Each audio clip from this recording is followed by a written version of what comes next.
Do you remember your last game here at Fenway Park in 2019? I don't remember much about the game other than the last play. And they're letting Eddie go out there all by himself there. But a nice salute for the season that he has had. Finally, the rest of the Red Sox take to the diamond. It was an interesting last day because Eduardo Rodriguez was going for his 20th win. We were out of the playoff picture. We were eliminated. So I asked the guys, who wanted to play. I like what Dallas Cora has done today. All those big guns are playing in the ball game today. Yeah, that includes Mookie Betts. Well, there was certainly speculation at the time that maybe, could this possibly be his last game because he hadn't signed a contract at that point, and everybody knew that the next year would be his free agent year. But I don't think anybody thought that would be, for sure his last game as a member of the Red Sox. 4-4. Red Sox trying to walk it off for the 7th time this season. Mookie led off that 9th inning. And ball 4. Mookie's on first base, and Rafi Devers hits the ball pretty hard. Chopper off the glove. And the ball rolls into right field. Mookie on his way to third. Mookie just keeps running. Here he comes. And he dives and he scores. And the Red Sox win it. I've seen it all. Probably one of his best base running plays in his career. It's kind of like, in a nutshell, who he is, regardless of the situation. If it's the World Series in 2018, the Bubble World Series in 2020, or a meaningless game at Fenway Park, the last game of the season, he's going to play hard and he's going to give his best. What an ending. Hopefully that's not the last time we see Mookie right here. Yes. I think we're all thinking the same thing. I remember shortly after that, actually probably while we were celebrating, I was thinking, was that going to be my last game here? If this ends up being the last time we see him in a Red Sox uniform at Fenway Park, what a way to go out.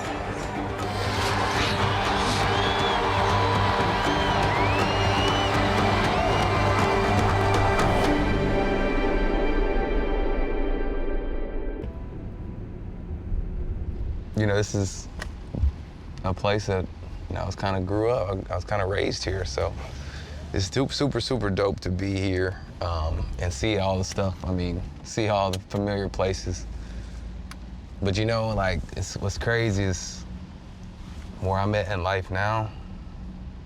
I miss it and everything, but I'm just super happy where I'm at now, and so I can really look back and smile and enjoy the memories versus kind of looking back and kind of wishing, it would have been cool, obviously, to stay and this, that, and the other, but, where I'm at in life now, I've learned as I gotten older to be where my feet are, and this was a chapter in life that I'm glad I get to come back, and I know I have many more years of coming back, but the first time, there's only one first, and so, I'm curious to see how it goes, but I am excited to see how it goes as well. All right. How you doing? How are you? Good to see you. Me too.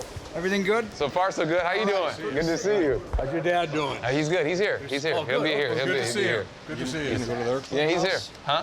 You don't want to go to their No, not right now. Not right now. No, I'll go to their. I'll talk to those guys tomorrow. But I have no idea where I'm going. I've never been to the visiting side. So.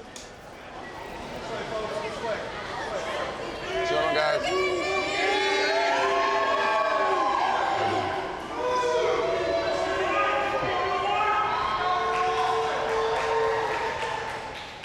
This is kind of the new chapter, so it's like embrace it, You're on the visiting side now, and you'll be here for a long time, too. The Cumberland River in Tennessee doesn't flow into the Charles River in Boston, but Mookie Betts' journey to the Red Sox began here in Nashville. And though he was an undersized athlete at John Overton High School, coaches and scouts took note of his standout performance. There's an event in Tennessee where the high school coaches gather from all over the state, rising seniors, and they all come to Middle Tennessee State in Murfreesboro, and it's a cattle call. My blink moment came during a scrimmage when he was playing shortstop. There was a ball hit, back through the middle. He just flipped it with his glove behind his back and made the perfect flip to the second baseman, which is not something you see every day, especially at a high school game. I was drawn to him. There was never any sales pitches. There was never anything to sway me one way or the other. He just kind of gave us facts. He gave us kind of how the process would go, deciding whether to go professional or go to school. That was a tough process, especially for my parents. And a commitment to a college university like the University of Tennessee, that's always a strong commitment, and it's something that factors in to the process. But in my gut, I really felt like Mookie wanted to sign. Went down to the last couple minutes before we decided to sign professionally. And I remember we packed up clothes and did everything because we were gonna head to Tennessee, and ended up signing. It's worked out so far.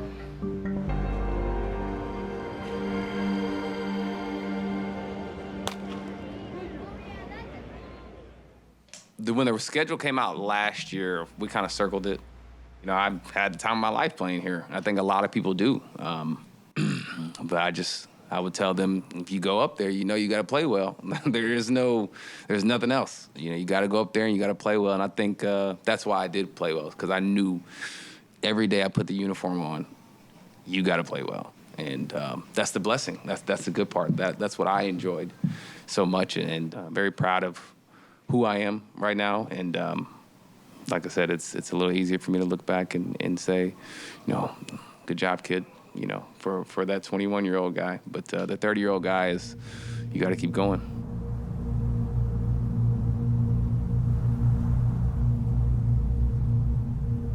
Me and my mom and my dad, we were sitting, and we really didn't know what I wanted to do. I mean, I know they had what they wanted to do, what they wanted me to do, but they didn't tell me. They wanted to be my decision. And at the last second, I just decided, I think it's just what I want to do. I don't want to write any more papers. Going into Lowell, it was tough. I'd never been in a dorm. We had to stay in a dorm. And getting there, it was kind of hard to play, just because you're always going to play better when you're comfortable. And I wasn't comfortable, but I didn't use that as an excuse. That's the fastball, got him looking. 2013. I was in Greenville, South Carolina, and I remember, I wasn't playing well. I think I was hitting like 150 or so, and that's when I really questioned my decision. Slider. I had my three boys, Brandon, Cam, and Drew, who I talked to all the time. Mook was playing low A in the farm system, and I was playing college basketball. So, when we found time after his game, after my game, we'll definitely talk every night. Things were tough when they never were before. We just leaned on each other and just tried to figure it all out. They helped me get through the lonely times at nights, the times when you want to cry, or the times when I'm 0 for 20, and I've never been 0 for 20. You have those vulnerable moments when you're at such a high peak of success, but yeah, he would call and, he would cry and say, am I doing what I'm supposed to be doing? He felt like it was time to pack it up. He told me he already scheduled the ACT and he was ready to go back to school, so. It was on a Saturday morning, but that Friday night we went into extra innings, and another 0 for 5 or something like that. And I ended up getting back to the room around 1 o'clock in the morning, and that was too late. That was really too late to wake up for an 8 o'clock ACT, and so I ended up missing it. And shortly after that is when my career really took off, and I'm glad I missed that ACT.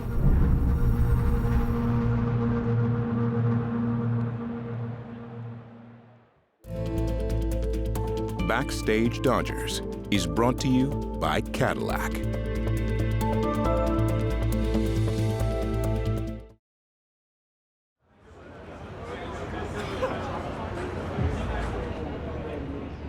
As far as wondering if I was going to be a Red Sox, yeah, I always thought that was going to be the case, but it didn't happen. It didn't happen, and that's okay. That's part of life. And so it's okay. And you know, it turned out to kind of be a blessing. And like I said, I'm super happy.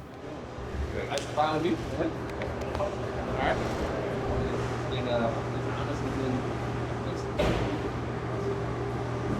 Well, I wasn't here.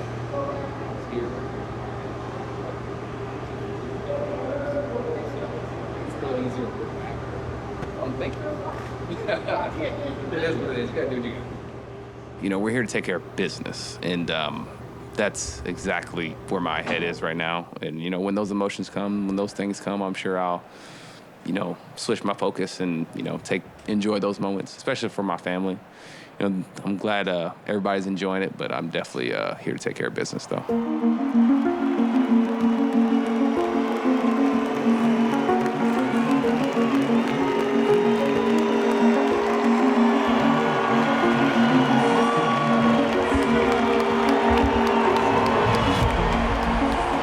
The Dodgers and the Red Sox about to start this 3-game series here at Fenway. The Red Sox have taken the field, and we will watch Mookie get his due from this crowd here in Boston that certainly appreciates what he did in a Red Sox uniform.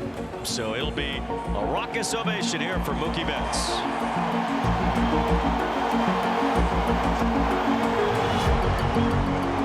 I try my best to take out expectations and just kind of be in the moment. And something that you just don't know how it's going to go. And so for me, I took away the expectations. It just was like, if they booed me, cool. If they cheered me on, cool. Or, you know, whatever. I was just going to take whatever in stride. And everything you saw there was just all raw.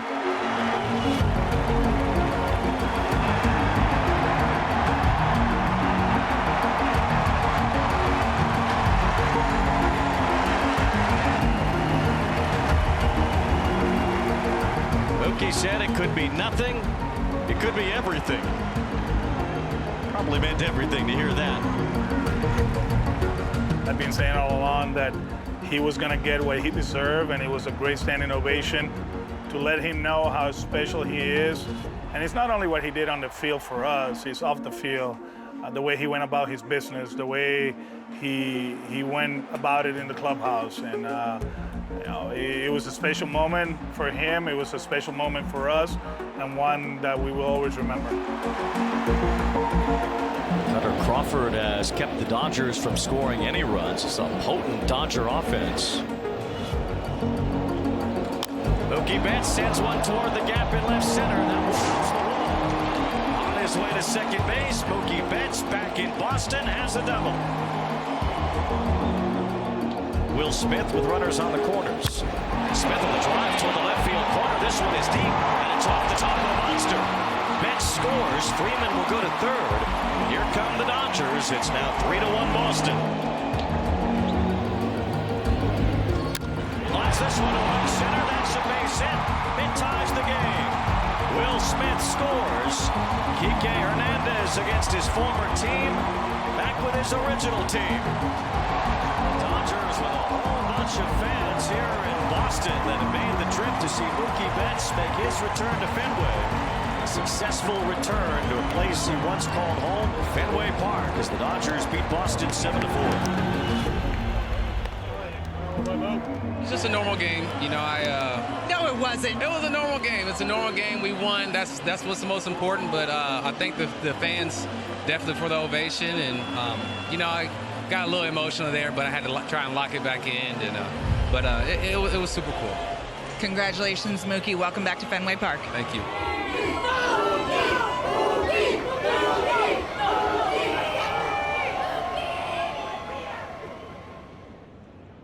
In a world where iconic is overused so much it becomes trite, that can't be said about the 37-foot 2-inch wall in left at Fenway Park. It's called the Green Monster and can't be missed. But behind the wall where the manual scoreboard sits are the faded names of those who were here. A hidden history, one that reveals itself to the young players visiting for the first time and those who return decades later.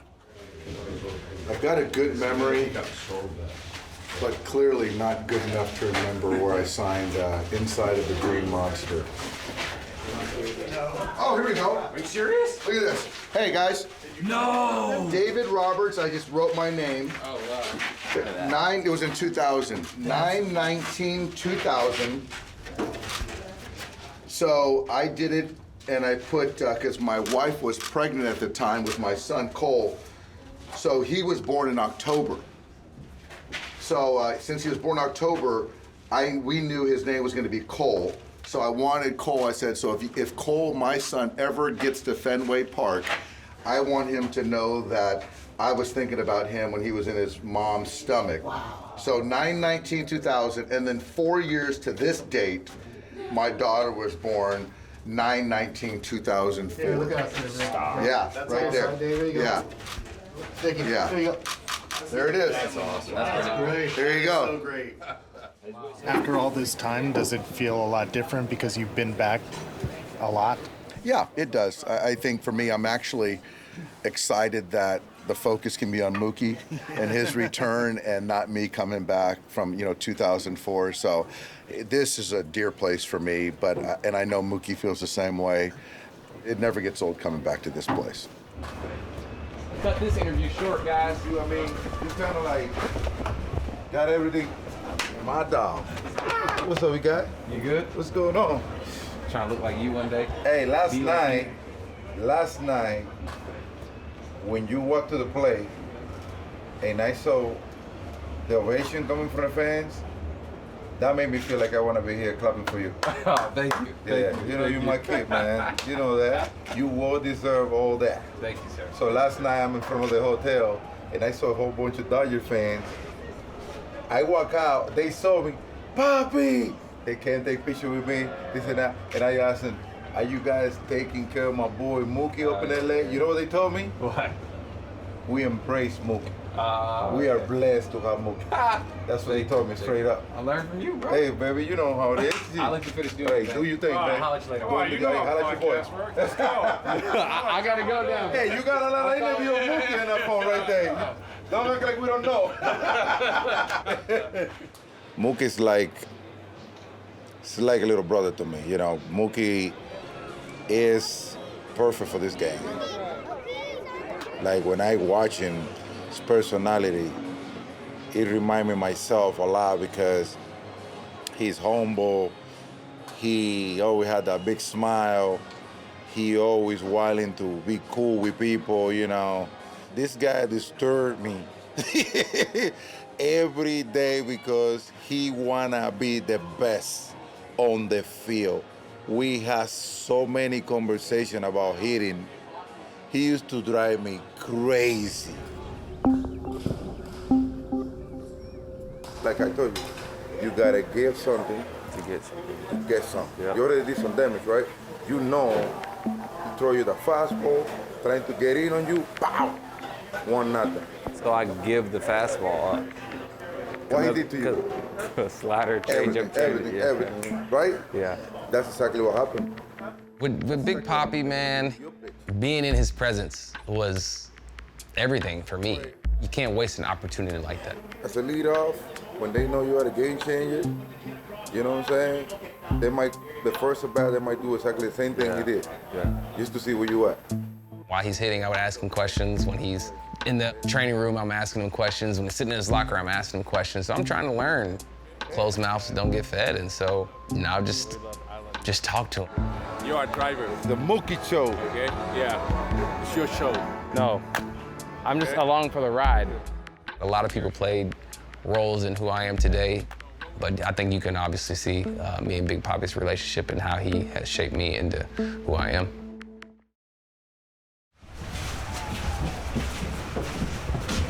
Nice and beautiful out here. Before, as I was getting here, I went through, thought about all the emotions that I would go through, and I really came to the conclusion that this is two different people. And as I look back at the 21-year-old Mookie, the 21 to 28, 27, 28, he didn't have any kids, didn't have a production company, didn't have all the things that he's got, podcasts, didn't have all the things he's got going on now. So it's a little easier for me to look back because it's like that's not even remotely close to who I am now. from afar, just to see him become this guy is a pleasure, to be honest with you. I don't know about the whole like podcast and all that stuff. I think he's horrible about it, especially the last one with Kike. That was awful. But the fact that people are getting to know him for who he is, not only the baseball player, it means a lot. Mookie doing what he's doing, it's like a movie that I already saw. You know what I'm saying? I love a Scarface movie. I have seen it like 25 times. When I see Mookie playing, doing his thing, I saw that before. I saw that coming. You know, simple as that.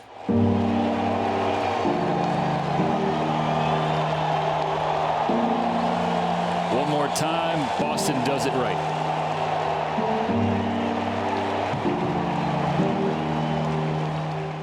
In each moment when you get a standing ovation acknowledged like that, it just appreciation for what you've done for the city, the organization, and I just marvel at his ability to compartmentalize and deal with that, but then get back to the job at hand. At the beginning of the sixth, Dodgers with a chance to add to this 2-0 lead. And Betts launched to left. Mookie is a monster to the top of the monster. It's not a homecoming, but what a return. I don't even know all the friends and family, other family members that came. I'm glad they enjoyed it. 'Cause, you know, we all kind of grew up in Boston. At the time we were so young, we would go out to the clubs and all those type of things and get to know everyone. And so I'm glad everybody got to go back and see those people. That's who I really wanted to see, is the little people, you know, people that parked their cars, the people that let us in, the security guards. I mean, everyone. I want to thank them all for making it so special for me. It's a walk down memory lane, honestly. We were babies when we were here, 21, 22, 23, and now like 30. We have a different life now, but it's been good coming back and seeing where our old home was, and then like the transformation and now being in LA. But it was good, all good feelings, good memories. It was fun. Fans to their feet at Fenway. Swung on and missed. Strike 3 to end the game. Mookie Betts, an emotional weekend, continued to deliver. All that the city has done for me, everybody here, that's everything that they've done for me. I was very blessed, and I thank everyone, fans, front office, everybody for the opportunity, because it's definitely shaped me to who I am today.